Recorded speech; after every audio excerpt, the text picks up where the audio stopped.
wabarakatuh. Saya Andi Nurafia, NIM 1913035, jurusan Agroteknologi, kelas B. Pada video ini saya akan menjelaskan beberapa materi untuk mengikuti ujian akhir semester pada mata kuliah biokimia. Pernahkah kalian mendengar tentang metabolisme? Metabolisme adalah keseluruhan reaksi kimia dalam sel yang melibatkan enzim di dalam tubuh makhluk hidup dengan tujuan untuk menghasilkan energi. Nantinya energi yang dihasilkan akan memiliki banyak kegunaan dalam aktivitas hidup. Hal ini menyangkut proses pernapasan dan menghasilkan zat sisa. Dengan kelancaran metabolisme sangat diperlukan oleh tubuh kita. Dengan metabolisme yang lancar, kita dapat memiliki berat badan yang terkontrol, sirkulasi darah yang lancar, sistem imun yang lancar, dan memiliki energi yang lebih banyak. Pada metabolisme menghasilkan reaksi yang dibedakan menjadi dua. Pertama, reaksi anaerob. Reaksi anaerob merupakan proses asimilasi yang menyusun beberapa senyawa organik sederhana menjadi senyawa kimia atau molekul kompleks. Proses ini berlangsung dengan menggunakan energi dari luar, dapat berupa energi cahaya maupun energi kimia. Contoh proses anaerob pertama, fotosintesis. Fotosintesis merupakan penyusunan karbohidrat pada makhluk hidup yang memiliki klorofil dari lingkungan dengan menggunakan cahaya matahari. Kedua, kemosintesis. Kemosintesis adalah proses reaksi penyusunan karbohidrat yang biasanya terjadi pada mikroorganisme dari lingkungan dengan menggunakan energi kimia. Kedua, katabolisme. Katabolisme merupakan proses disimilasi atau penguraian, biasa disebut pemecahan molekul-molekul organik zat makanan yang dari molekul kompleks menjadi molekul sederhana. Adapun contoh proses katabolisme adalah pertama, respirasi. Respirasi adalah dekomposisi senyawa kompleks menjadi senyawa sederhana. Dalam proses ini jumlah energi dibebaskan. Ada dua macam respirasi. Yang pertama, respirasi aerob. Respirasi aerob ini adalah respirasi melibatkan oksigen sebagai reseptor elektron terakhir. Dilihat dari jumlah reaksinya terdiri dari 4 tahapan, yaitu pertama, glikolisis. Pada tahap ini terjadi pemecahan glukosa beratom karbon 6 menjadi asam pirufat beratom karbon 3 di dalam sitoplasma. Pada tahap ini juga dihasilkan 2 molekul NADH dan 2 ATP. Kedua, dikarboksilat oksidatif. Pada tahap ini asam pirufat bereaksi dengan koenzim A lalu membentuk asetil CoA. Selanjutnya melepaskan CO2 sehingga disebut dikarboksilat. Tahap ini menghasilkan 2 asetil CoA, 2 NADH, dan 2 CO2. Proses kedua yaitu respirasi aerob. Respirasi aerob adalah dekomposisi senyawa pada organisme yang tidak memerlukan oksigen. Bahkan oksigen memberi dampak negatif pada beberapa organisme anaerob obligat, seperti halnya pada fermentasi. Fermentasi adalah proses penguraian senyawa organik oleh enzim yang dihasilkan oleh mikroba. Fermentasi dapat berlangsung secara dua cara, yaitu aerob dan anaerob. Secara aerob seperti fermentasi alkohol dan fermentasi secara anaerob seperti fermentasi asam nukleat. Ternyata proses metabolisme yang terjadi memiliki tahap yang kompleks. Dibandingkan dengan karbohidrat dan protein, lemak lebih banyak menghasilkan energi ketika dioksidasi.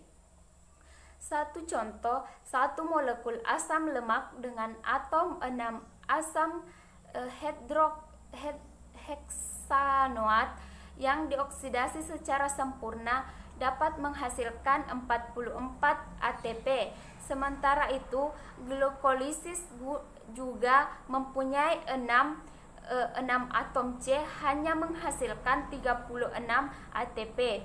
Lemak dengan jumlah atom C sama dengan 2N akan menghasilkan sejumlah N-asetil-CoA.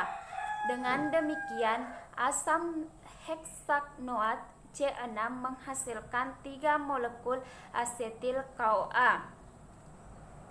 Mula-mula, asam heksanoat yang telah teridentifikasi memerlukan 2 ATP menjadi asetil-CoA dalam mitokondria mengalami beta oksidasi. Pada reaksi ini, asetil-CoA yang berasal dari asam heksanoat C sama dengan 6 mengalami 2 kali siklus, menghasilkan 1 molekul asetil-CoA, 1 FADH, 1 NADH, dan butiril molekul asetil-CoA 4 atom C. Pada siklus ini, 2 butiril CoA dioksidasi menjadi 2 molekul asetil-CoA dengan menghasilkan 1 FDH2 dan 1 NADH. Adapun jumlah ATP yang dihasilkan pada beta oksidasi dapat dihitung sebagai berikut. 2 FADH2 menghasilkan 2 dikali 2 ATP atau 4 ATP.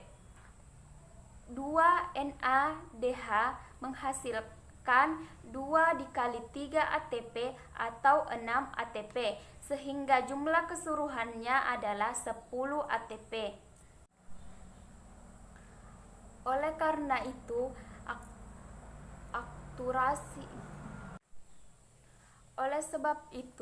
aktivasi asam heksanoat menjadi heksanoil CoA memerlukan 2 ATP. Maka hasil bersih ATP sama dengan 10 dikurang 2 ATP menghasilkan 8 ATP.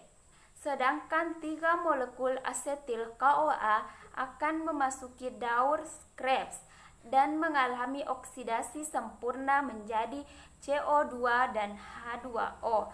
Pada oksidasi, 3 molekul asam asetil dihasilkan 36 ATP. Metabolisme lemak. Hidrolisis lemak menghasilkan asam lemak dan gliserol. Asam lemak akan mengalami beta oksidasi menjadi asetil-CoA. Selanjutnya asetil-CoA akan memasuki daur atau siklus Krebs. Sementara itu, gliserol akan diubah menjadi senyawa fosfogliseraldehid atau G3P agar dapat memasuki reaksi glikolisis.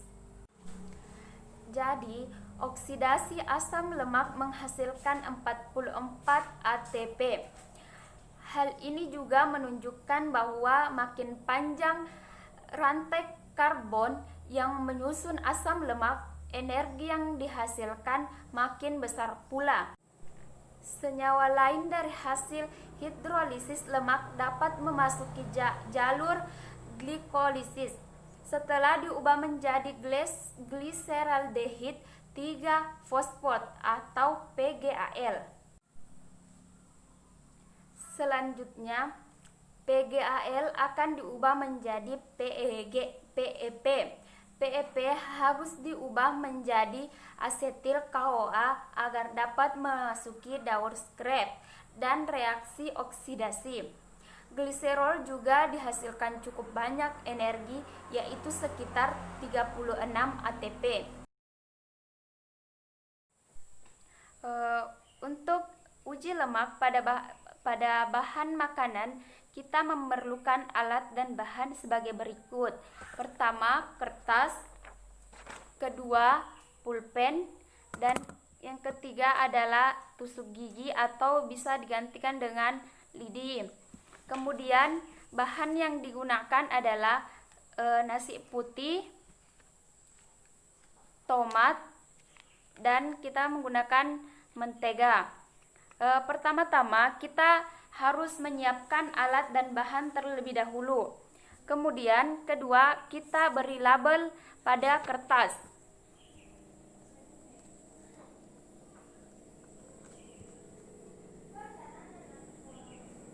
Ya, setelah selesai kita beri label, kita oleskan sesuai nama masing-masing alat. Kita ambil nasi,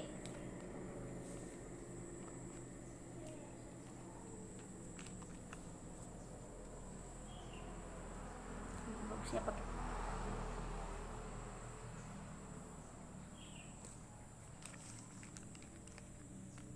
Kita gunakan tomat,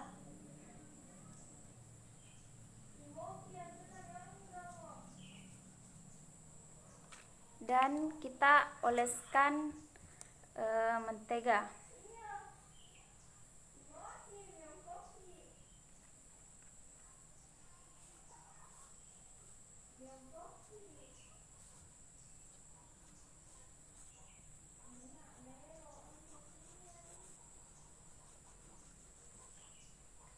Ya, setelah dioleskan kita tunggu beberapa saat sampai kertas ini mengering.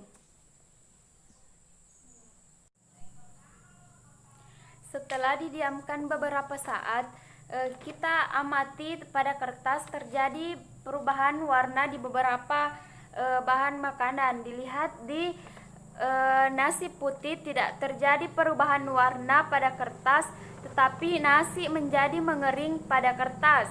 Kemudian pada tomat tidak ada perubahan warna pula karena pada kertas kering dan tidak berubah warna. Dilihat di bagian mentega terjadi perubahan warna dan menunjukkan bagian mentega transparan dan agak berminyak. Hal ini menunjukkan bahwa mentega mengandung nutrisi lemak yang tidak bisa larut di dalam air dan tidak bisa kering pada bagian kertas. Itulah tadi beberapa materi yang bisa saya sampaikan. Lebih dan kurangnya mohon dimaafkan. Akhirul kalam. Assalamualaikum warahmatullahi wabarakatuh.